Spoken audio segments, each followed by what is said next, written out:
নমস্কাৰ জিচিচিৰ সংবাদ পৰিক্ৰমালৈ আপোনাক স্বাগতম ষ্টুডিঅত মই জয়শ্ৰী মেধি প্ৰথমে চাওক আজিৰ সংবাদ শিৰোনাম জাগিৰোডৰ বেলতলা বৰগুপ গাঁৱত বন্যহস্তীৰ আক্ৰমণ মৃত্যু খাবতিলে এগৰাকী বৃদ্ধসহ আন এগৰাকী বৃদ্ধাই আহত 2 মৰিগাঁও আৰক্ষীৰ সাইবাৰ অপৰাধীৰ বিৰুদ্ধে অভিযানত গ্ৰেপ্তাৰ 3টাকৈ দুৰ্ধৰ্ষ সাইবাৰ অপৰাধীক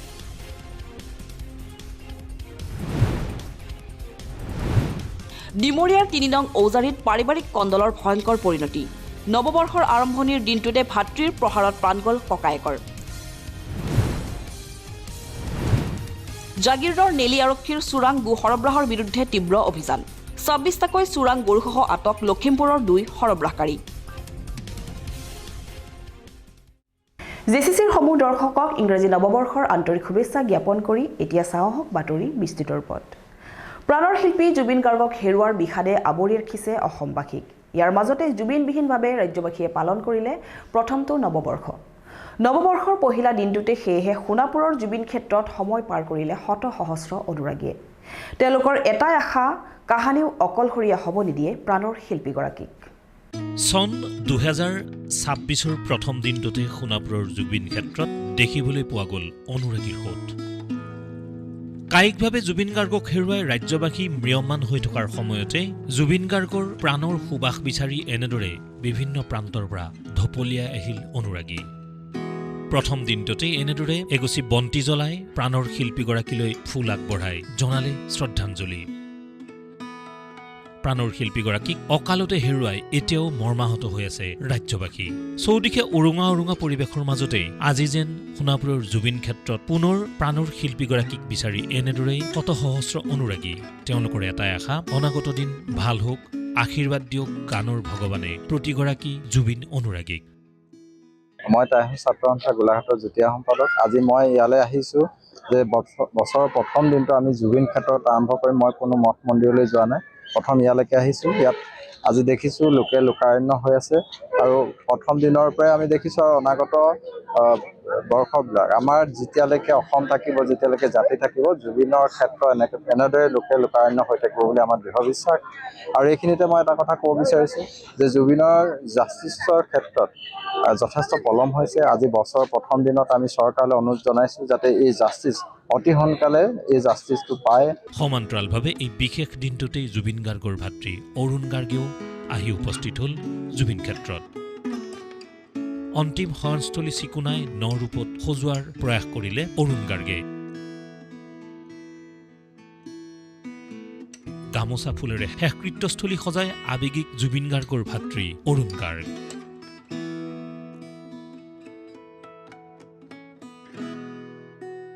মোৰ নতুন বছৰ শুভেচ্ছা থাকিল সকলোকে আৰু ভাল হওক চবৰে আৰু যেনেকৈ এনেকুৱা বছৰ আৰু কেতিয়াও নাহক মোৰ এইটোৱে তাৰ প্ৰাৰ্থনা কৰিছোঁ মোৰ দাদা য'তেই থাকক তাৰে আত্মা শান্তি দিয়ক মোৰ দাদা আশীৰ্বাদ কৰক চবকে নতুন বছৰটো ভাল হওক মোৰ দাদাৰ ওচৰতে আজি মোৰ মন্দিৰ এইটোৱে হয় মোৰ ভগৱান এইজনে আৰু মোৰ বেলেগ ভগৱান নাই মোৰ দাদাই মোৰ ভগৱান আৰু চবকে আশীৰ্বাদ কৰিব কৈছোঁ দাদা যেনেকৈ আৰু এনেকুৱা কেতিয়াও নহওক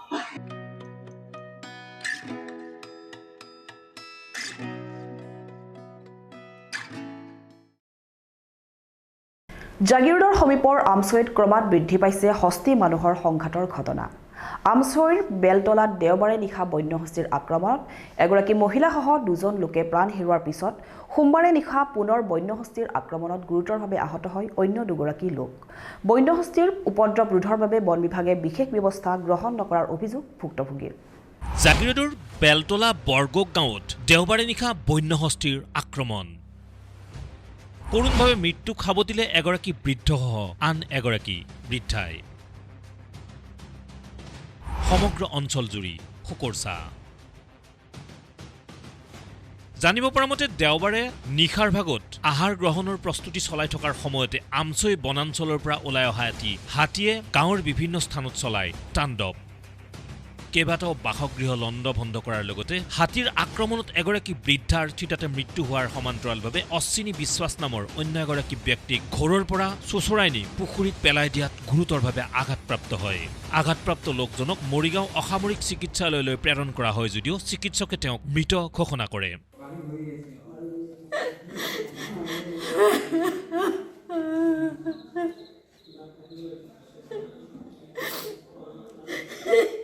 অলপ আগতে আনিব পাৰিলোঁ, এতিয়া গাড়ী নাপাওঁ, একো নাই, কেনেকৈ লৈ আহিম পটকৈ। তেতিয়া বাবাই কথা কৈছিলে, টানি পেলাই সোমাই পেলাই নাইকিয়া হৈ গ'ল। ভৰিটো ভাঙি দিছে একদম। মই ডাঙৰ ছোৱালী দেউতা, এটা ল'ৰা ছোৱালী।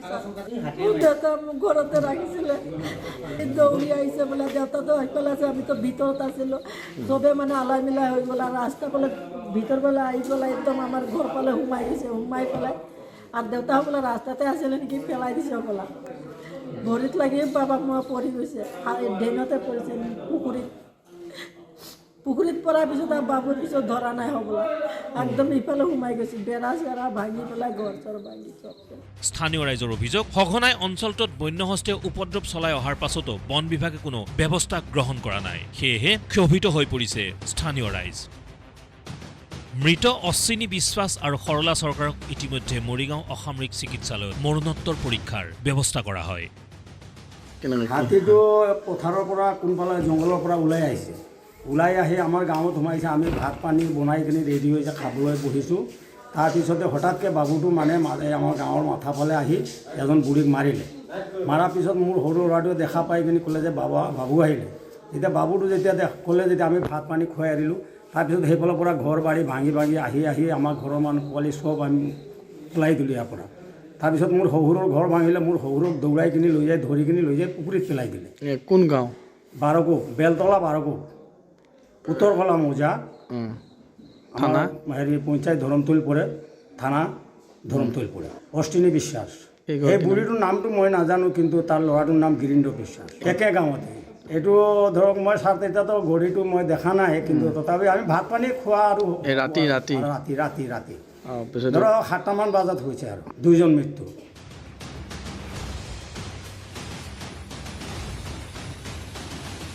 আনহাতে দেওবাৰে নিশা বন্যহস্তীৰ আক্ৰমণত দুগৰাকীকৈ ব্যক্তি নিহত হোৱাৰ পাছতেই পুনৰ সোমবাৰে নিশা বন্যহস্তীৰ আক্ৰমণত গুৰুতৰভাৱে আঘাতপ্ৰাপ্ত হয় দুগৰাকী লোক।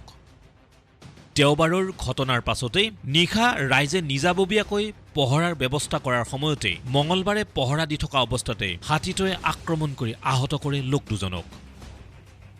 আহত লোক দুজন ক্ৰমে মিথুন বৰদলৈ আৰু প্ৰভাত ৰাভা।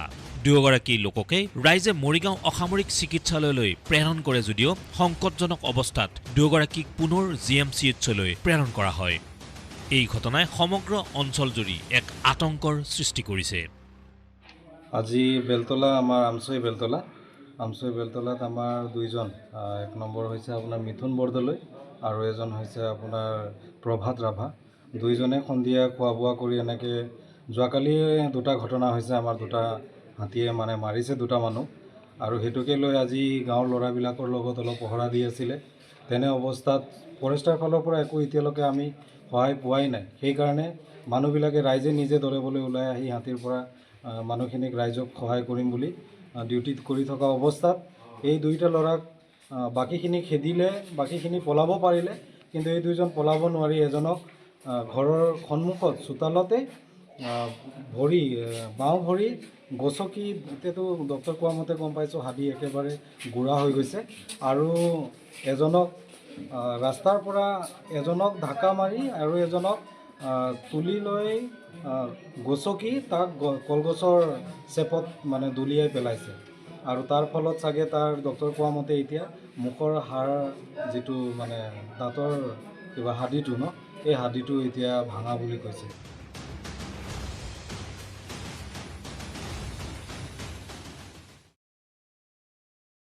বিধানসভা নিৰ্বাচনৰ দিন চমু চাপি অহাৰ লগে লগে শাসকীয় দল বিজেপিৰ সমষ্টিয়ে বাঢ়িছে তৎপৰতা। সমগ্ৰ ৰাজ্যজুৰি বিজেপিয়ে আৰম্ভ কৰা দেৱাল লিখন কাৰ্যসূচীৰ অংশস্বৰূপে মঙলবাৰে জাগিৰোডতো ইয়াৰ শুভাৰম্ভ কৰা হয়।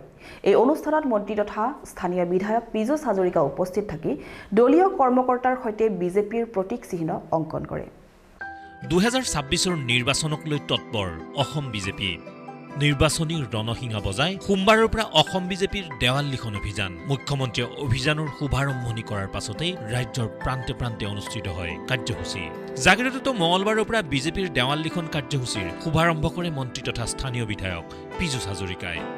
উপস্থিত থাকে মৰিগাঁৱৰ বিধায়ক ৰমাকান্ত দেউৰীকে ধৰি বিজেপিৰ জ্যেষ্ঠ কনিষ্ঠ কৰ্মকৰ্তাসকল। বিজেপিৰ প্ৰতিকাৰ শ্লোগান দেৱালত অংকন কৰে বিজেপিৰ নেতা কৰ্মীসকলে।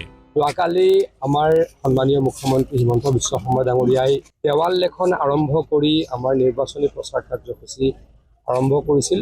তাৰেই আমি অংশ হিচাপে আজি জাগিৰোডত দেৱাল লিখন কৰিলোঁ আৰু আমাৰ নিৰ্বাচনী প্ৰচাৰ আৰম্ভ কৰিলোঁ। মই জাগিৰোডবাসীক অনুৰোধ কৰিছোঁ, ভাৰতীয় জনতা পাৰ্টি আৰু আমাৰ সন্মিলিত শক্তিক আপোনালোকে সহায় কৰক। আমি জাগিৰোডৰ কাৰণে যোৱা 10টা বছৰ যথেষ্ট কৰিবলৈ চেষ্টা কৰিছিলোঁ, হয়তো কিছু সফল হৈছোঁ, সকলোৰে আশীৰ্বাদ বিচাৰিছোঁ। হিমন্ত বিশ্ব শৰ্মা ডাঙৰীয়াৰ নেতৃত্বত অসমে নতুনকৈ প্ৰাণ পাই উঠিছে, অসম প্ৰত্যেকটো স্তৰতে শক্তিশালী হৈছে। প্ৰধানমন্ত্ৰী ডাঙৰীয়াই বিশেষ সহযোগিতা অসমক যোৱা 10 বছৰ আগবঢ়ালে। জাগিৰোডলৈকে ভাৰতৰ অন্যতম এটা ডাঙৰ ইণ্ডাষ্ট্ৰী, যিটোত নেকি 29,000 ল'ৰা ছোৱালীয়ে চাকৰি কৰিব পাৰিব আৰু দেশত মাত্ৰ এনেকুৱা 5টা ইণ্ডাষ্ট্ৰী গঢ় লৈছিলে ছেমিকণ্ডাক্টৰ, তাৰে এটা দিলে। গতিকে প্ৰধানমন্ত্ৰী ডাঙৰীয়াৰ ওচৰত জাগিৰোডবাসী সদায় কৃতজ্ঞ, মুখ্যমন্ত্ৰী ডাঙৰীয়াৰ ওচৰত জাগিৰোডবাসী সদায় কৃতজ্ঞ, আৰু আমি কাম কৰিবলৈ চেষ্টা কৰিম। আমাক আশীৰ্বাদ দিয়ক, তাৰে কামনা কৰিম। দেশৰ ভিতৰতে অন্যতম ছেমিকণ্ডাক্টৰ প্ৰকল্প জাগিৰোডত স্থাপন কৰাৰ বাবে কেন্দ্ৰীয় চৰকাৰক ধন্যবাদ জনাই কংগ্ৰেছে খিলঞ্জীয়া অসমীয়া মানুহ শক্তিশালী হলে বেয়া পোৱা বুলি কটাক্ষ কৰি ৰাইজৰ হকে সদায় কাম কৰি যাম বুলি মন্তব্য মন্ত্ৰী পীযুষ হাজৰিকাৰ। কংগ্ৰেছটো কেতিয়া সন্তুষ্ট? কংগ্ৰেছে অসমীয়া মানুহ যেতিয়া শক্তিশালী হয় কংগ্ৰেছে বেয়া পায়, খিলঞ্জীয়া যেতিয়া শক্তিশালী হয় কংগ্ৰেছে বেয়া পায়। যে কংগ্ৰেছে বেয়া পোৱাক ভাল পোৱাক অসমীয়াই ইমান গুৰুত্ব নিদিয়ে, ভাৰতীয় ইমান গুৰুত্ব নিদিয়ে, বাংলাদেশীয়ে গুৰুত্ব দিয়ে। বাংলাদেশৰ পৰা কংগ্ৰেছ দল চলে, তেওঁলোকৰ সমৰ্থন আহে, পাকিস্তানৰ পৰা সমৰ্থন আহে। গতিকে তেওঁলোকৰ কথা বহুত চিন্তা কৰিবলৈ আমাৰ এই মুহূৰ্তত অৱকাশ আছে বুলি মই নাভাবোঁ। আমি ৰাইজৰ কাৰণে কাম কৰি আছোঁ, কাম কৰিছোঁ।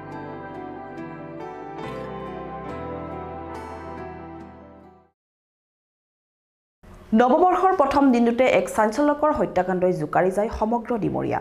ক্ষেত্ৰী আৰক্ষী থানাৰ অন্তৰ্গত 3 নং ঔজাৰীত কনিষ্ঠ ভাতৃৰ প্ৰহাৰত মৃত্যু হয় জ্যেষ্ঠ ভাতৃৰ। পাৰিবাৰিক কণ্ডলৰ বাবে 2 ভাতৃৰ নৃশংস আক্ৰমণত প্ৰাণ যায় জ্যেষ্ঠ ভাতৃ উপেন্দ্ৰ দাসৰ। ঘটনাৰ পিছতেই 2 অভিযুক্তক আটক কৰে ক্ষেত্ৰী আৰক্ষীয়ে। পাৰিবাৰিক কণ্ডলৰ ভয়ংকৰ পৰিণতি। ক্ষেত্ৰীৰ 3 নং ঔজাৰীত ভাতৃৰ প্ৰহাৰত ককায়েকৰ মৃত্যু।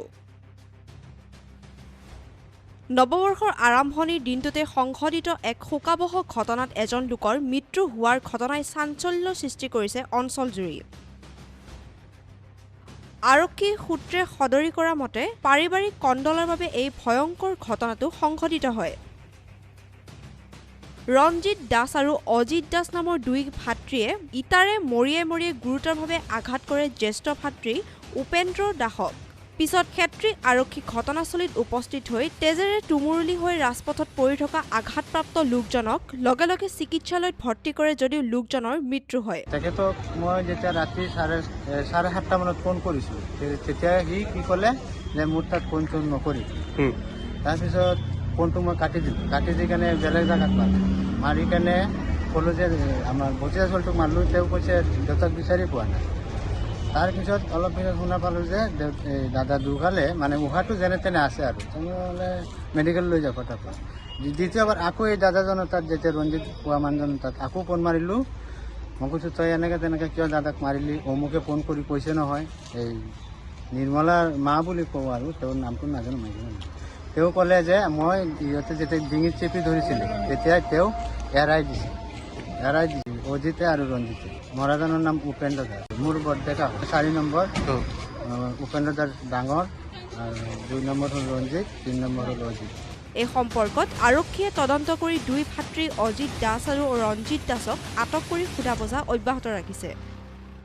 কালি আমি ৰাতি 10:30 10:40 মানত খবৰ এটা পালোঁ 3 নং ঔজাৰী কৈকাৰী গাঁও। তাৰ পৰা আমাক খবৰ দিলে VDPয়ে যে এনেকৈ ৰাস্তাত মানুহ এজন খুব জখম অৱস্থাত পৰি আছে। তো আমাৰ লগে লগে পুলিচ পাৰ্টি গ'ল, অফিচাৰ গ'ল, গৈ পেলাই মানুহ এজনক পুৰা মুখমণ্ডলত মানে কিবা পাথৰ বা শিল ইটা তেনেকৈ কিবা বস্তু দি মানে জখম কৰাৰ নিচিনা দেখা গ'ল। লগে লগে আমাৰ 30 বেডত অনা হ'ল। তেওঁ মানুহজনৰ নাম উপেন্দ্ৰ দাস। 30 বেডত অনাৰ পিছত 30 বেডৰ পৰা জখমটো দেখি তেওঁক মানে GMC ৰেফাৰ কৰিলে।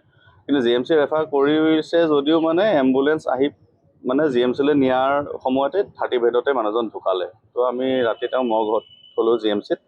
আৰু এতিয়া এনকুৱাৰী কৰি আমি গম পাইছোঁ যে উপেন্দ্ৰ মানে ককাই ভাই তেওঁলোকৰ 4জন, উপেন্দ্ৰ দাস, ৰঞ্জিত দাস, অজিত দাস আৰু সঞ্জিত দাস। সঞ্জিত দাসজন ঠাকুৰকুছিত থাকে গুৱাহাটীত, আৰু ইয়াতে তেওঁলোক 3জন থাকে। তো তেওঁলোক এনেই 3জন তাৰে মানুহ, আৰু কেতিয়াবা অলপ তেওঁলোকৰ লেণ্ড ডিছপিউট এটা আছে। আৰু উপেন্দ্ৰ ককায়েকজন মানে ডাঙৰ ককায়েক হয়। তেওঁ কালি অলপ ড্ৰিংকছ কৰি পেলাই নতুন বছৰ বুলি কিবা খানা চানা খাই ড্ৰিংকছ কৰি অলপ ঘৰতে হাল্লা কৰি আছে। তো হাল্লা কৰা দেখি মানে গালি পাৰি আছে, ভাইহঁতক কিবা ঘৰুৱা কথা লৈ গালি পাৰি আছিলে। তেতিয়া মানে অজিত দাস বোলাজন অলপ হেৰি আহি গ'ল, অলপ গৈ পেলাই সি মানে তেওঁ ডাঙৰ ককায়েকজনে গালি পাৰি ঘৰৰ পৰা ওলাই গ'ল। তো ওলাই যোৱাৰ পিছত তেওঁৰ অজিতৰ খং উঠিলে। এতিয়া অজিতে আমাক ওচৰত এডমিট কৰিছে যে সিও পিছে ওলাই গ'ল পেলাই ককায়েকক বাধা দিছিলে, কিয় সদায় তেনেকৈ মানে মদ খাই হাল্লা কৰোঁ বা কাজিয়া কৰোঁ। তেতিয়া সি মানে তাৰ কথা নেমানি উপেন্দ্ৰই তাক ঢাকা মাৰি দিলে। সিও তেতিয়া খঙতে মানে চবকে ৰাস্তাত পাথৰ এটা পালে, পাথৰটি পাই পেলাই মানে তাক মুখমণ্ডলত বহুত জখম কৰিলে। তো সিও খঙতে তেনেকৈ কৰিছোঁ বুলি এতিয়া এডমিট কৰিছে আমাক। আৰু লগত আৰু এতিয়া আমাক এই উপেন্দ্ৰৰ ৱাইফে অলৰেডি এফআইআৰ এখন দিছে। তো অজিত আৰু ডাঙৰ ৰঞ্জিত দাসৰ ওপৰত এফআইআৰ এখন দিছে। গতিকে আমাৰ 2জন মানুহকে উঠোৱা হৈছে, অলৰেডি আটক কৰা হৈছে।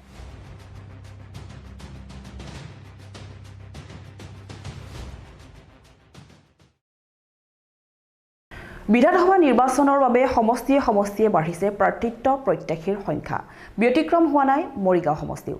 শেহতীয়াকৈ হিন্দুত্ববাদী যুৱনেতা উৎপল কুমাৰ নাথে কেইবা শতাধিক সমৰ্থকসহ বিজেপিত যোগদান কৰা ঘটনাই সমগ্ৰ মৰিগাঁৱত চৰ্চা লাভ কৰিবলৈ সক্ষম হৈছে।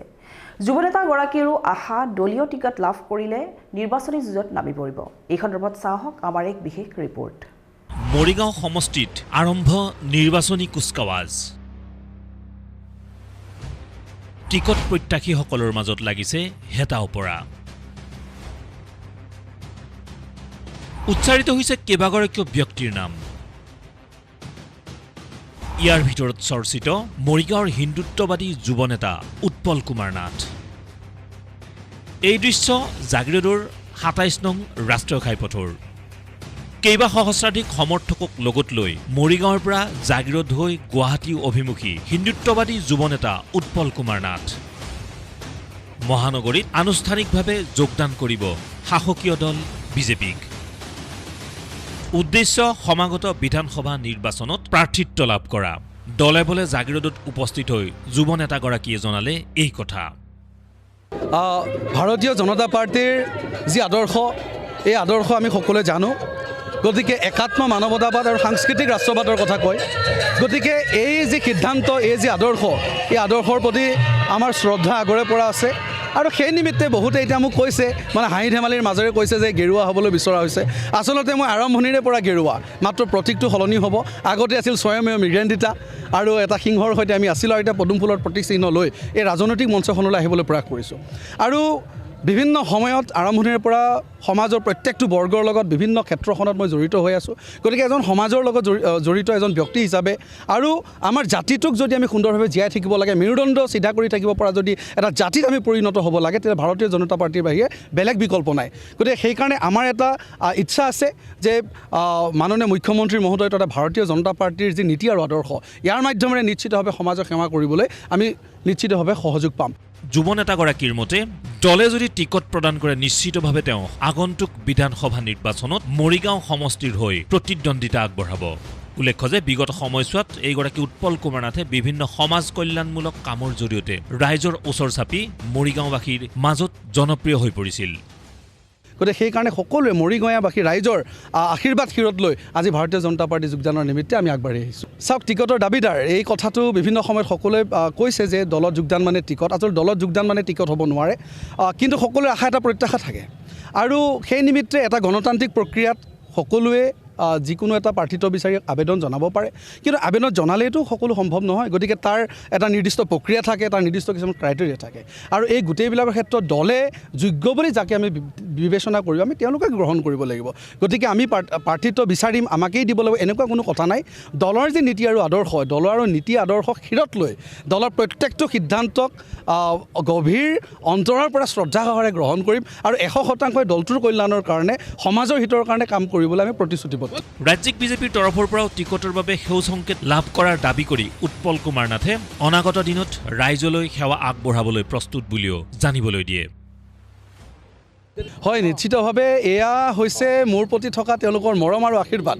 আচলতে ইয়াত যিসকলো সমবেত হৈছে সকলোৱে অকণমান আজিৰ এই শুভ মুহূৰ্তটিত তেওঁলোকে মোক সংগ দিবলৈ আহিছে, মোক শুভেচ্ছা দিবলৈ আহিছে। গতিকে মই অত্যন্ত সুখী যে আজি এই 15টা বছৰ সমাজত যি কাম কৰিলোঁ তাৰ এটা ফল, অৰ্থাৎ তেওঁলোকে মোৰ প্ৰতি থকা যি মৰম, এই মৰম তেওঁলোকে স্বতঃস্ফূৰ্তভাৱে ওলাই এটা বাৰ্তাও দিব বিচাৰিছে যে আচলতে মানুহ এতিয়া মৰি যোৱা নাই, শেষ হৈ যোৱা নাই। আচলতে সমাজত যদি আপুনি কিবা কাম কৰে তাৰ যে প্ৰতিষ্ঠা বা তাৰ যে সন্মান ৰাইজে দিব জানে, এই কথাটো নিশ্চিতভাৱে প্ৰতিপন্ন কৰিছে। আগন্তুক দিনত মৰিগাঁও সমষ্টিত কোনে টিকট লাভ কৰে সেয়া এতিয়া সমগ্ৰ জিলাখনতে চৰ্চিত হৈছে।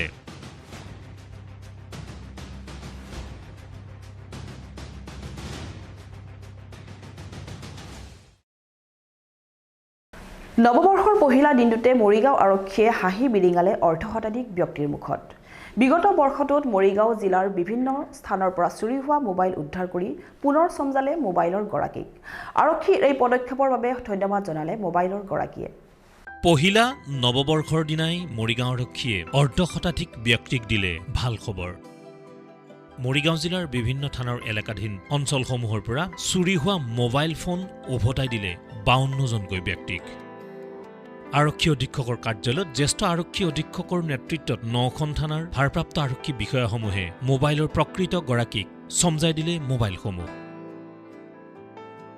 মোবাইলসমূহ হেৰুৱা বা চুৰি হোৱাৰ পিছত আৰক্ষীৰ ওচৰত দাখিল কৰা অভিযোগৰ ভিত্তিত আৰক্ষীয়ে কেৰালা, মেঘালয় আদি ৰাজ্যৰ পৰা উদ্ধাৰ কৰিছিল এইসমূহ মোবাইল। মৰিগাঁও জিলাৰ আমি 9খন আমাৰ আৰক্ষী থানা আছে আৰু তাত 9খন থানাত যোৱা ডিচেম্বৰ মাহত আমি 52টা মোবাইল ফোন আমি ৰিকভাৰ কৰিছিলোঁ।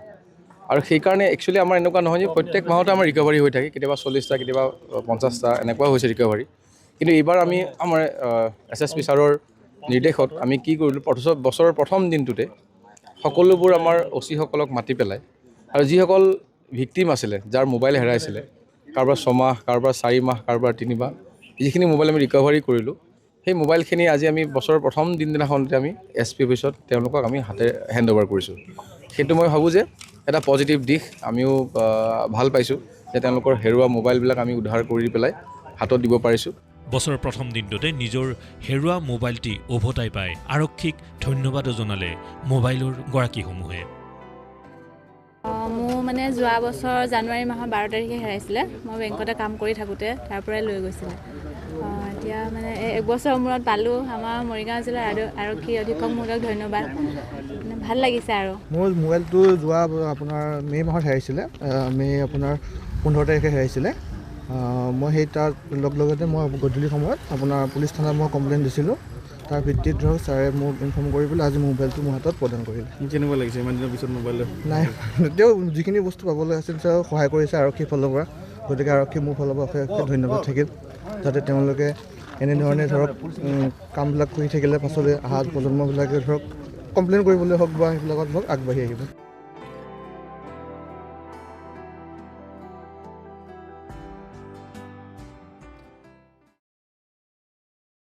CLP এবাকাছ জাগিৰোড কেন্দ্ৰৰ পঞ্চবাৰ্ষিক প্ৰতিষ্ঠা দিৱস দেওবাৰে দিনজোৰাকৈ জাগিৰোডৰ কলা মন্দিৰত অনুষ্ঠিত হয়। এই দিনটোতে প্ৰতিষ্ঠানখনৰ শৈক্ষিক আৰু বৌদ্ধিক দিশত বিশেষভাৱে পাৰদৰ্শিতা দেখুওৱা ছাত্ৰ-ছাত্ৰীসকলে এক আকৰ্ষণীয় সাংস্কৃতিক অনুষ্ঠানত ৰূপায়িত কৰে। কাৰ্যসূচীত কেইবাগৰাকী বিশিষ্ট ব্যক্তিয়ে অংশগ্ৰহণ কৰে।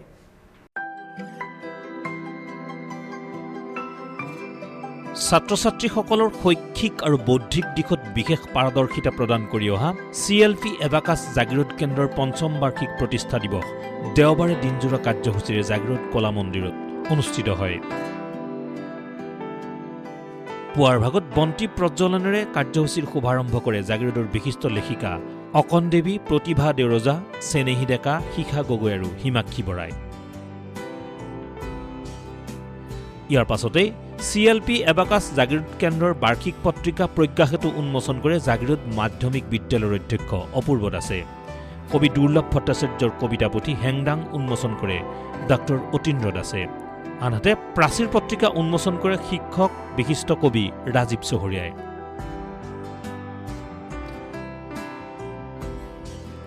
পঞ্চম বাৰ্ষিক প্ৰতিষ্ঠা দিৱসত ছাত্ৰ-ছাত্ৰীসকলে গীত নৃত্যৰ লগতে চিত্ৰ প্ৰদৰ্শনীও অনুষ্ঠিত কৰে।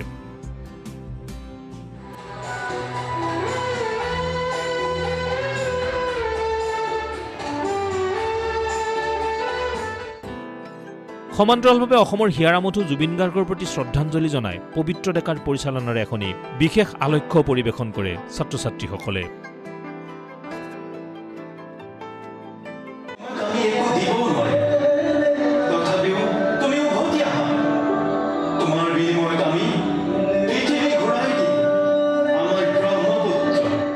CLP এবাকাছ জাগিৰোড কেন্দ্ৰৰ পৰিচালক মানৱজ্যোতি শৰ্মাই আধৰা অনুষ্ঠানটোত মৰিগাঁও জিলা সাহিত্য সভাৰ সভাপতি ডক্টৰ হৰমোহন কলিতা, এবাকাছৰ মুখ্য সঞ্চালিকা তথা শিশু মনস্তত্ববিদ কুকি মহন্ত, শিক্ষয়িত্ৰী জ্যোতি শৰ্মা, জাগিৰোড সুৰদেউল সংগীত মহাবিদ্যালয়ৰ অধ্যক্ষ ডক্টৰ পৱন চন্দ্ৰ গগৈ, চিত্ৰশিল্পী মৃণাল মুদৈৰ লগতে কেইবাগৰাকীও বিশিষ্ট ব্যক্তি আৰু শিক্ষাৰ্থীসকলৰ অভিভাৱকসকল উপস্থিত থাকে।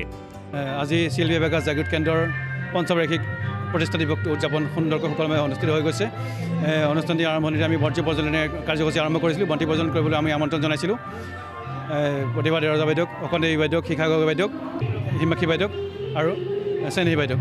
তাৰপিছতে আমাৰ জাগিৰোডৰ অঞ্চলৰ সমস্ত সন্মানীয় শিল্পীবৃন্দৰ দ্বাৰা জুবিন গাৰ্গলৈ এটি শ্ৰদ্ধাঞ্জলি অনুষ্ঠান আয়োজন কৰিছিলোঁ। তাৰপিছতে পবিত্ৰ ডেকাৰ পৰিচালনাৰে জুবিন গাৰ্গৰ এটি শ্ৰদ্ধাঞ্জলি নৃত্য গীত ভংগীমাৰে এটি শ্ৰদ্ধাঞ্জলি অনুষ্ঠান আৰম্ভ কৰিছিলোঁ। ছাত্ৰ ছাত্ৰী আৰু অভিভাৱকসকলৰ বিভিন্ন অনুষ্ঠান সুকলমে সম্পাদনা হৈ গৈছে।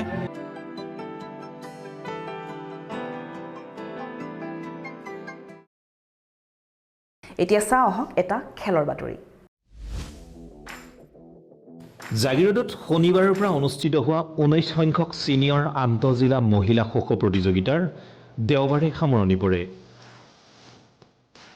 সদৌ অসম খো খো সন্থাৰ তত্বাৱধানত জাগিৰোড সমজিলা খো খো সন্থাৰ উদ্যোগত দুদিনীয়াকৈ অনুষ্ঠিত হোৱা আন্তঃজিলা মহিলা খো খো প্ৰতিযোগিতাত অসমৰ বিভিন্ন প্ৰান্তৰ মুঠ 15টা দলে অংশগ্ৰহণ কৰে। প্ৰতিযোগিতাৰ শুভাৰম্ভণি অনুষ্ঠানত পতাকা উত্তোলন কৰে অসম খো খো সন্থাৰ উপসভাপতি আলতাফ হুছেইন আৰু সমজিলা খো খো সন্থাৰ সভাপতি জিতেন্দ্ৰ কুমাৰ ডেকাই। আনহাতে খেল আনুষ্ঠানিকভাৱে উদ্বোধন কৰে মায়ং ৰাজচক্ৰৰ চক্ৰ বিষয়া প্ৰিয়ংকা গগৈ আৰু জাগিৰোড মহাবিদ্যালয়ৰ অধ্যক্ষ ডক্টৰ ভৱেন চন্দ্ৰ নেওগে।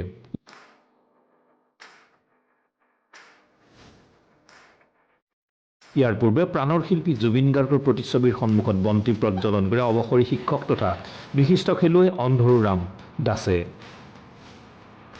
জাগিৰোড মহাবিদ্যালয় খেলপথাৰত অনুষ্ঠিত খো খো প্ৰতিযোগিতাৰ শুভাৰম্ভণি কাৰ্যসূচীত জাগিৰোড মহাবিদ্যালয়ৰ অধ্যাপক খগেন গগৈ, জাগিৰোড সমষ্টিৰ প্ৰাক্তন বিধায়ক তথা প্ৰাক্তন মন্ত্ৰী বুবুল দাস, মৰিগাঁও জিলাৰ অনুসূচিত জাতি মৰ্চাৰ ৰাজ্যিক কাৰ্যনিৰ্বাহক সদস্য বাবুল কৰ্মকাৰ, জাগিৰোড সমজিলা খো খো সন্থাৰ সম্পাদক মানিক তেৰণ প্ৰমুখ্যে কেইবাগৰাকীও বিশিষ্ট ব্যক্তিৰ লগতে উপস্থিত থাকে ক্ৰীড়াপ্ৰেমী দৰ্শক। আমাৰ JCC সকলো দৰ্শকবৃন্দৰ জ্ঞাতাৰ্থে এটা কথা জনাব খোজোঁ যে 19 সংখ্যক ছিনিয়ৰ আন্তঃজিলা মহিলা খো খো প্ৰতিযোগিতা আমি 3-4 জানুৱাৰী তাৰিখে জাগিৰোড মহাবিদ্যালয় খেলপথাৰত অনুষ্ঠিত কৰিছোঁ।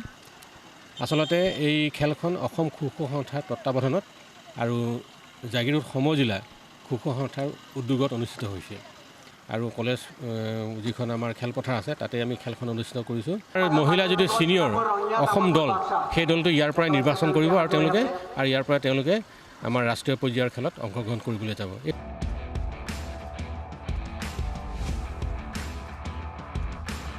এই প্ৰতিযোগিতাৰ চূড়ান্ত খেলখন ডিব্ৰুগড় আৰু তামুলপুৰৰ মাজত অনুষ্ঠিত হয়। খেলখনত 2 পইণ্টৰ ব্যৱধানত ডিব্ৰুগড়ে বিজয় সাব্যস্ত কৰে। দুদিনীয়াকৈ অনুষ্ঠিত হোৱা এই মহিলা খো খো প্ৰতিযোগিতাৰ চূড়ান্ত খেলখন উদ্বোধন কৰে মৰিগাঁও জিলা পৰিষদৰ মুখ্য কাৰ্যবাহী বিষয়া অনন্ত গগৈয়ে।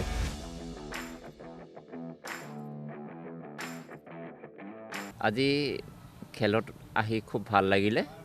জাগিৰোড সমজিলা খো খো সংস্থাই যি উদ্যোগ লৈছে এইটো খুব আশাব্যঞ্জক হৈছে। আমাৰ জাগিৰোডতো এটা খো খো খেলৰ এটা পৰিৱেশ আহি গৈছে। আচলতে মই আগতে খেল দেখা নাছিলোঁ, আজি বিভিন্ন জিলাৰ যিবিলাক টিমে ইমান সুন্দৰ প্ৰদৰ্শন কৰিছে, গতিকে তেওঁলোকৰ ভৱিষ্যত দেখিছোঁ। খো খো খেলত আমাৰ অসমৰ ভৱিষ্যত বহুত উজ্জ্বল হ'ব আৰু মোক খুব ভাল লাগিছে যে আমাৰ জাগিৰোডে এনেকুৱা এটা ইনিচিয়েটিভ লৈছে জিতেন ডেকাৰ নেতৃত্বত, এইটো খুব ভাল হ'ব। অনুষ্ঠানত জাগিৰোড থানাৰ ভাৰপ্ৰাপ্ত আৰক্ষী বিষয়া ভদ্ৰেশ্বৰ পেগু, মুনীন্দ্ৰ ডেকা প্ৰমুখ্যে কেইবাগৰাকীও বিশিষ্ট ব্যক্তি উপস্থিত থাকি বিজয়ী আৰু বিজিত দলক ট্ৰফি প্ৰদান কৰে।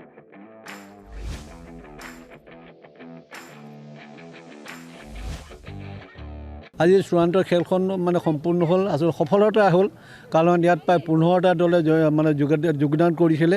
মানে আমাৰ লীগ পৰ্যায়ত খেলখন হৈছিলে। আজি লীগ পৰ্যায়ৰ পৰা 7টা টীম বাদ পোৱাৰ পিছত 8টা টীমে কোৱাৰ্টাৰ ফাইনেল, ছেমি ফাইনেল আৰু ফাইনেলত অলপ সময় আগতে অনুষ্ঠিত হৈ গ'ল। আৰু এই ফাইনেলত ডিব্ৰুগড়ে 2 পইণ্টত তামোলপুৰক হৰুৱাই চেম্পিয়নশ্বিপ তেওঁলোকে ল'লে। ডিব্ৰুগড়ে পালে 34 আৰু আমাৰ তামোলপুৰে পালে 32, মাত্ৰ 2 পইণ্টত। তামোলপুৰ যোৱাবাৰ ৰানাৰ্ছ আপ হৈছিল, ডিব্ৰুগড় যোৱাবাৰ মানে হৈছিলে, বিজয়ী হৈছিলে, এইবাৰো চেম্পিয়ন হৈছিলে। এইবাৰো তেওঁলোকে এই চেম্পিয়ন খিতাপটো ৰাখিবৰ কাৰণে সক্ষম হৈছে। আৰু এই ক্ষেত্ৰত আমাক এই ফিল্ডখন দিয়াৰ কাৰণে আৰু আমাৰ যিসকল খেলুৱৈসকলক, অফিচিয়েলসকলক, টেকনিকেল মানুহসকলক আমাৰ এই মহাবিদ্যালয়ৰ যিটো থকা মেলাৰ সমস্ত সুবিধা কৰি দিলে, তাৰ কাৰণে আমি জাগীৰোড মহাবিদ্যালয়ৰ সন্মানীয় অধ্যক্ষ ডক্টৰ ভৱেন চন্দ্ৰ নেওগক আমি আমাৰ আয়োজক সমিতিৰ পৰা ধন্যবাদ জনাইছোঁ। লগতে আমাৰ সমষ্টিৰ বিধায়ক, দক্ষ মন্ত্ৰী, কেবিনেট মন্ত্ৰী পীযুষ হাজৰিকাদেৱে আমাক সকলো ক্ষেত্ৰতে দিহা পৰামৰ্শকে আদি কৰি আৰ্থিকভাৱে যিখিনি তেখেতে আমাক সহায় কৰিলে।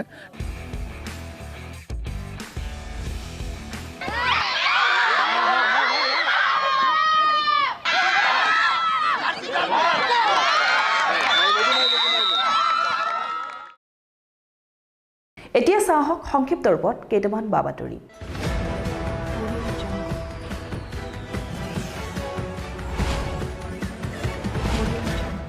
জাগিৰোডৰ নেলি আৰক্ষীৰ অব্যাহত আছে চোৰাং গৰু সৰবৰাহৰ বিৰুদ্ধে তীব্ৰ অভিযান। এক গোপন সূত্ৰৰ পম খেদি নেলি আৰক্ষীয়ে জব্দ কৰে এখন চোৰাং গৰু ভৰ্তি ট্ৰাক। AS01 NC 9042 নম্বৰৰ ট্ৰাকখনৰ পৰা উদ্ধাৰ কৰিবলৈ সক্ষম হয় 26টাকৈ চোৰাং গৰু।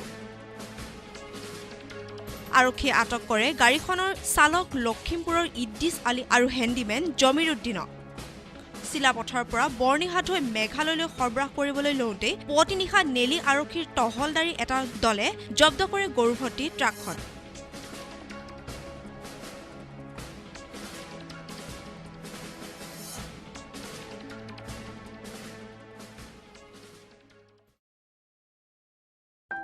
মৰিগাঁও নগৰত এক অভিলাষী প্ৰকল্পৰ আধাৰশিলা স্থাপন কৰিলে বিধায়ক ৰমাকান্ত দেউৰীয়ে। ড্ৰেইন ব্যৱস্থাৰ সুপৰিকল্পিত নিৰ্মাণৰ উদ্দেশ্যে কেবিনেটত হোৱা অনুমোদন মৰ্মে এক বিশেষ পেকেজৰ অধীনত নগৰখনৰ বাবে 45 কোটি টকাৰ ড্ৰেইন ব্যৱস্থাৰ এনেদৰে আধাৰশিলা স্থাপন কাৰ্যসূচীত অংশগ্ৰহণ কৰিলে বিধায়ক ৰমাকান্ত দেউৰীয়ে। মৰিগাঁৱৰ উন্নয়নৰ বাবে মুখ্যমন্ত্ৰীয়ে লোৱা এই বিশেষ পদক্ষেপৰ বাবে মুখ্যমন্ত্ৰীগৰাকীক ধন্যবাদ জ্ঞাপন কৰি অনাগত দিনতো মৰিগাঁৱৰ উন্নয়নৰ বাবে তেওঁ বদ্ধপৰিকৰ বুলিও মন্তব্য আগবঢ়ায়। 16 জানুৱাৰীত আমাৰ মাননীয় মুখ্যমন্ত্ৰী কেবিনেট সভা আয়োজন কৰিছিল। সেই কেবিনেট সভাতেই মৰিগাঁওবাসী ৰাইজক 270 কোটি টকা উপহাৰ দিছিল। সেই 270 কোটি টকাৰে আমি বিভিন্ন ধৰণৰ আঁচনি গ্ৰহণ কৰা হৈছে। সেই আঁচনিসমূহে এটা অংকৰ মৰিগাঁও ড্ৰেইনেজ আছিলে 45 কোটি টকা। সেই 45 কোটি 3টা ভাগ কৰা হৈছে, 5 কোটি 2টা আৰু 35 কোটি এটা। তাই আজি আধাৰশিলা স্থাপন কৰিছোঁ। নগৰখনত আশে পাশে সৰু সৰু গলি থাকিব, 5 কোটি 2টা আৰু 35 কোটি মাষ্টাৰ ড্ৰেইনটো থাকিব। খুব ফল বুলি ক'ব পাৰি। এতিয়া লাহে লাহে আমি শেষ কৰিম এইখিনিৰ ভিতৰতে।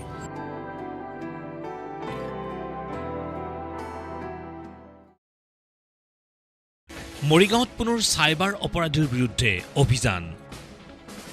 মৈৰাবাৰীত চলা অভিযানত গ্ৰেপ্তাৰ হ'ল 3টাকৈ দুৰ্ধৰ্ষ চাইবাৰ অপৰাধী। মৰিগাঁৱৰ অপৰাধ শাখাৰ অতিৰিক্ত আৰক্ষী অধীক্ষক সমীৰণ বৈশ্যৰ নেতৃত্বত চলা অভিযানত ধৃত চাইবাৰ অপৰাধীকেইটা মুক্তাৰ হুছেইন, মোস্তাক আহমেদ আৰু বাহাৰুল ইছলাম।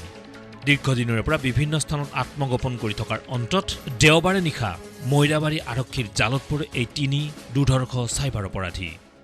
যোৱাকালি ইংৰাজীৰ 3 জানুৱাৰী তাৰিখে ৰাতি আমাৰ মৰিগাঁও জিলাৰ এডিশ্যনেল এছ পি ক্ৰাইমছৰ নেতৃত্বত মৈৰাবাৰী স্থানীয় আৰক্ষী থানাৰ নেতৃত্বত চাইবাৰৰ বিৰুদ্ধে এটা অভিযান আৰম্ভ হয় আৰু ইতিমধ্যে আমাৰ মৈৰাবাৰী থানা 178/24 কেছ সংক্ৰান্তে চাইবাৰ অপৰাধীবিলাক আমি অভিযান চলাই আছিলোঁ, এৰেষ্ট কৰি আছিলোঁ, জেললৈকে প্ৰেৰণ কৰি আছিলোঁ। সেই হিচাপে যোৱাকালিও আমাৰ খবৰ আহিছিলে, ছাৰ নেতৃত্বত আমি অভিযান চলালোঁ। চলাই পেলাই 3জন লোক চাইবাৰ ফ্ৰষ্টাৰ তেওঁলোক ক্ৰমান্বয়ে লেঙিৰিবুৰি গাঁৱৰ এজন, হাতীমূৰীয়া গাঁৱৰ এজন আৰু ঢিং থানাৰ অন্তৰ্গত চালকাটি পথাৰৰ এজন, তিনিজনকে আমি এৰেষ্ট কৰিছোঁ বৰ্তমান। তেওঁলোকৰ নাম ক্ৰমে এজন হৈছে বাহাউল ইছলাম, এজন মুক্তাৰ হুছেইন আৰু এজন হৈছে মুস্তাক আহমেদ।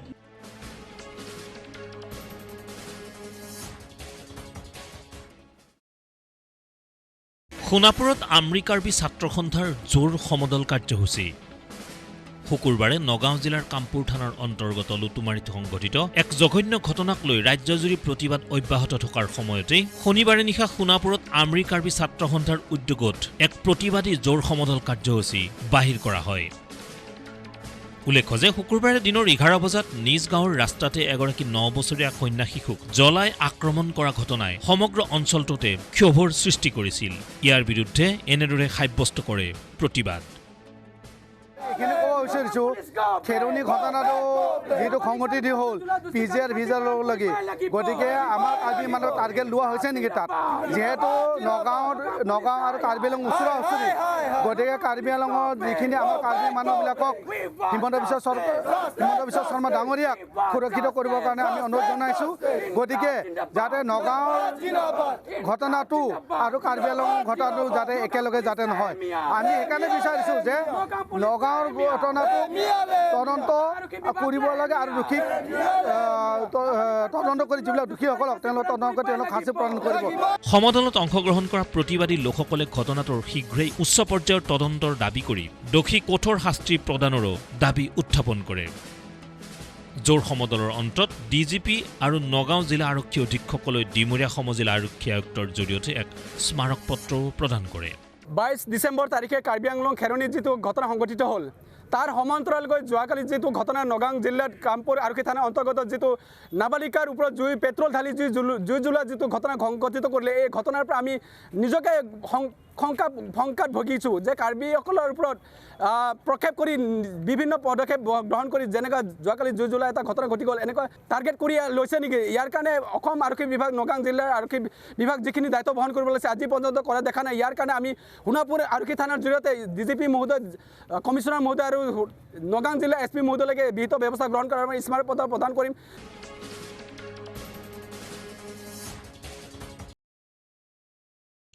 ডিমৰীয়া সমষ্টিটোত দেৱাল লিখন অভিযানৰে আৰম্ভ বিজেপিৰ নিৰ্বাচনী প্ৰচাৰ অভিযান।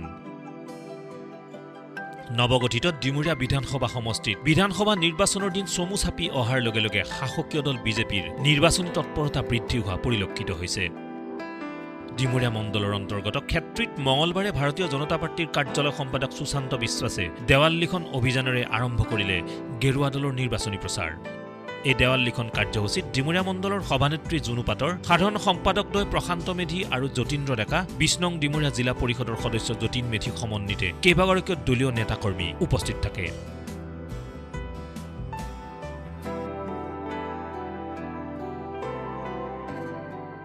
যোৱাকালিয়ে মাননীয় মুখ্যমন্ত্ৰী মহোদয়ে বিকাশৰ এই গতিৰ চিনস্বৰূপে আমাৰ যিটো পদুম ফুল, যিটো আমি আজিৰ দিনত কওঁ যে বিকাশৰ চিম্বল, সেই বিকাশৰ চিম্বল আমাৰ বিভিন্ন ব্যক্তিগত অনুষ্ঠান, ব্যক্তিগত মানুহৰ ঘৰত উইথ পাৰ্মিশ্যন লৈ পেলাই আমি দেৱাল লিখনি কাৰ্যসূচী আৰম্ভ কৰিছে।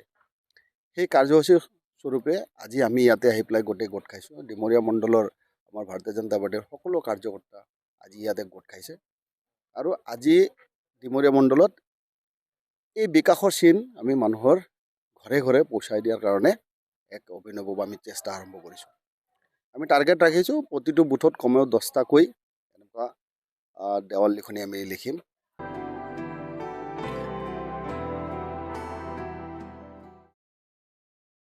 অসম ৰাজ্যিক দুৰ্যোগ ব্যৱস্থাপনা বিভাগ তথা জিলা দুৰ্যোগ ব্যৱস্থাপনাৰ উদ্যোগত আৰু সোণাপুৰ ৰাজচক্ৰৰ দুৰ্যোগ ব্যৱস্থাপনা বিভাগৰ সহযোগত সোমবাৰৰ পৰা ক্ষেত্ৰস্থিত ডিমৰীয়া মহাবিদ্যালয়ত 3 দিনকৈ আৰম্ভ হয় বিশেষ অনুশীলন কাৰ্যসূচী। চৰকাৰৰ বিভিন্ন বিভাগৰ প্ৰশিক্ষকসকলে অংশগ্ৰহণ কৰা এই অনুশীলন কাৰ্যসূচী আনুষ্ঠানিকভাৱে সোমবাৰে মুকলি কৰে সোণাপুৰ ৰাজচক্ৰৰ চক্ৰ বিষয়া কৃষ্ণ অৰ্জুন বৰ্মনে। এই অনুশীলনৰ যোগেৰে বিশেষকৈ ভূমিস্খলনৰ সন্দৰ্ভত সজাগতা সৃষ্টিৰ প্ৰয়াস কৰাৰ লগতে এই সন্দৰ্ভত বিশদভাৱে আলোচনা কৰা হয়।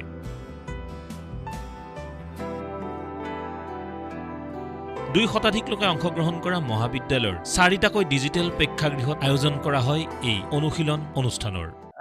ডিমৰা কলেজ অডিটৰিয়াম হলত ডিজাষ্টাৰ মেনেজমেণ্টৰ ওপৰত 3দিনীয়া কাৰ্যসূচী এটা আমি অনুষ্ঠিত কৰিছোঁ।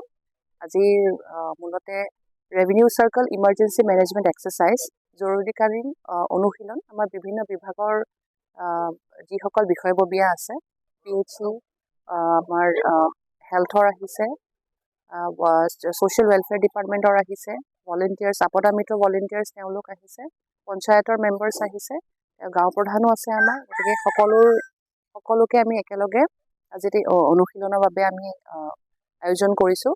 এই অনুশীলনটি লেণ্ডশ্লাইডৰ ওপৰত, লেণ্ডশ্লাইডত যেতিয়া ধৰক ভূমিস্খলন হয়, ভূমিস্খলনৰ ফলত কিদৰে আমি কেনেকৈ ৰেস্কিউ কৰিম, কেনেকৈ ৰেছপণ্ড কৰিম, সেইটোৰ ওপৰত অনুশীলন দিয়া হৈছে।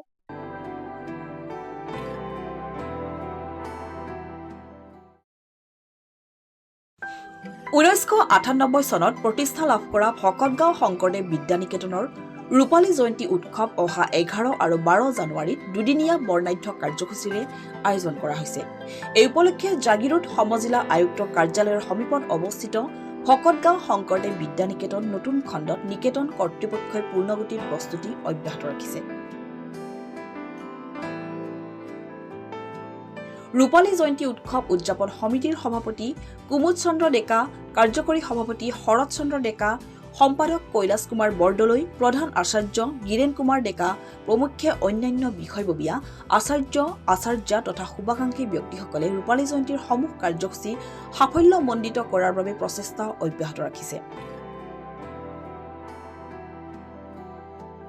কাৰ্যসূচী অনুসৰি পতাকা উত্তোলন, বন্তি প্ৰজ্বলন, স্মৃতি তৰ্পণ কাৰ্যসূচী ৰূপায়ণ কৰা হ'ব।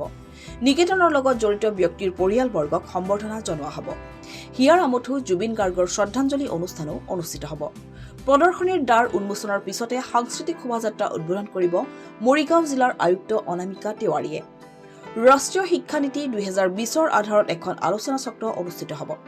সাংস্কৃতিক অনুষ্ঠান উদ্বোধন কৰিব তিৱা সাহিত্য পৰিষদৰ মুখ্য কাৰ্যবাহী সদস্য জীৱন চন্দ্ৰ কোঁৱৰে। দ্বিতীয় দিনা প্ৰাক্তন ছাত্ৰ ছাত্ৰীৰ সতীৰ্থ সন্মিলনৰ পিছতে অনুষ্ঠিত হ'বলগীয়া মুকলি সভাত অঞ্চলটোৰ ভালে সংখ্যক বিশিষ্ট ব্যক্তিক সম্বৰ্ধনা জনোৱা হ'ব। এই সভাতে স্মৃতিগ্ৰন্থ প্ৰজ্ঞান উন্মোচন কৰা হ'ব। এই লৈ শিক্ষাৰ্থীসকলে অব্যাহত ৰাখিছে আখৰা।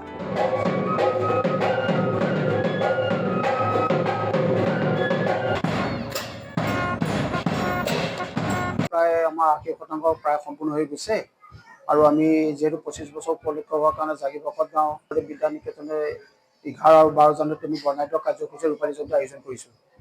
প্ৰথম দিনা আমাৰ কাৰ্যসূচীত আছে আমাৰ 25জন ব্যক্তিৰ দ্বাৰা ফ্লেগ হোষ্টিং হ'ব আৰু পিছতে আমাৰ প্ৰদৰ্শনী আৰু কম্পিটিশ্যনো হ'ব আৰু পিছত আমাৰ মৰিগাঁও জিলা উপায়ুক্ত মহোদয়ৰ দ্বাৰা শোভাযাত্ৰা উদ্বোধন হ'ব। সন্ধিয়া আমাৰ সাংস্কৃতিক সন্ধ্যা অনুষ্ঠিত হ'ব আৰু যিসকলৰ আমাৰ নিকেতনৰ ছাত্ৰ ছাত্ৰী আৰু প্ৰাক্তন ছাত্ৰ ছাত্ৰীয়ে প্ৰথম দিনা সাংস্কৃতিক অনুষ্ঠানত অংশগ্ৰহণ কৰিব। আমাৰ দ্বিতীয় দিনা ঠিক তেনেকৈ আপোনাৰ মাতৃ পূজন হ'ব, য'ত নেকি আমাৰ সমাজসেৱক অপূৰ্ব ডেকাদেৱে উদ্বোধন কৰিব আৰু মুকলি সভা এখন অনুষ্ঠিত হ'ব। তাৰ পিছত সেই সভাতেই প্ৰজ্ঞান নামৰ যিখন আমাৰ স্মৃতি গ্ৰন্থ সেইখন উন্মোচন কৰিব আমাৰ মৰিগাঁও জিলাৰ সাহিত্য সভা সভাপতি ৰমোহন কলিতাদেৱে আৰু সন্ধিয়ালৈ সাংস্কৃতিক সন্ধিয়া বিশিষ্ট আমন্ত্ৰণ কৰি অনা শিল্পীৰ দ্বাৰা সাংস্কৃতিক সন্ধিয়া অনুষ্ঠিত হ'ব।